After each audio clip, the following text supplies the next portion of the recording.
United 2, Villa 1. McTominay's 86-minute strike give United the winner at Villa Park. Now, this was a true top 4 6-pointer. If United had lost this match, Villa would have gone 11 points clear for 4th place, which would have most likely been an insurmountable lead with 14 games remaining.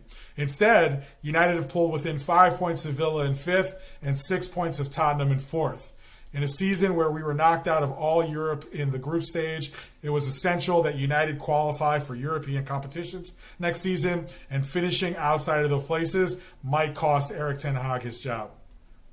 Now, despite all of the injuries and all of the crazy off-field issues that Ten Hag's had to deal with, despite finishing 3rd last year and making it to 2 cup finals, winning one of them this season after United finished with one of their the worst Premier League points total ever, Ten Hag, his job is still in jeopardy. And while I don't agree with all of his decisions this year, it still feels like he's been coaching with one hand tied behind his back and being held at fault for that. You know, with the team starting to get a little bit healthy, having more time together on the training pitch, although, you know, we have seen Martinez go down, and hopefully Shaw is only out for a short period of time, and him coming off at halftime was more precautionary. You know, United are still unbeaten in 2024, and they look poised to make a run for that 4th place spot in the second half of the season. First key takeaway, this game felt like a chess match to me. Both teams were trying to, give something away while trying to force the other team into making a mistake. For example, United were playing a really narrow back 4 and trying to get Villa to play down the wings. But Villa were not, taking that, or they weren't falling for it. They were really cutting United in half centrally at times. After United brought on McTominay for Rashford, which at the time I said was a weird sub, United did look much more solid centrally, and of course he did go on to provide the winner. But I felt like that subtle change, really may have changed things for United. We had a much bigger team than Villa, so I don't think we were really scared of any of the crosses into the box, while at the same time, we were handling the cutbacks well. Except for the goal by that, Chode Douglas Luiz, we did handle all the other ones well. By the way, did you see his celebration in Alano's face after he scored that goal? If I was on the pitch when McTominay scored, I probably would have ran him down and did the same shimmy right in front of him and gotten booked for it. The second key takeaway was control. I think United made a concerted effort to try and control as much of this match as possible.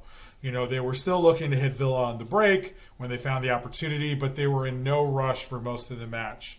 Look, I know United lost possession battle, but I think a lot of that had to do with us sitting back after going up 1-0, and then when Shaw went off at halftime, we ceded possession a lot again. But United were definitely outshot. But Villa only had one more big chance, and their XG was only 2.5 compared to our 1.8. This is a Villa team that was basically unbeatable at home for most of the season. They beat City here. I think they beat Arsenal here. They beat Chelsea here. They beat Tottenham here. And even though they had lost 2 in a row, you only felt like that was going to spur them on further, and they were going to give a performance here because they didn't want to lose 3 in a row. And I think United frustrated them much of the match. I mean, you saw we were building out from the back, either, when we were up 1-0 or even when it was 1-1, and we were just putting our foot on the ball and inviting them to come upfield. And I think that kind of fits into the whole chess match aspect, where we were inviting them to do something that they didn't want to do, and we were kind of trying to maintain control that way. As far as player performance, I feel like this is very much a team victory with no one player who really stood out above the rest of the team. I thought Onana was immense today. His distribution wasn't great, but he saved every shot he needed to and commanded his blocks well. I thought the defense did well. Nobody really put a foot wrong, both defensively and in possession.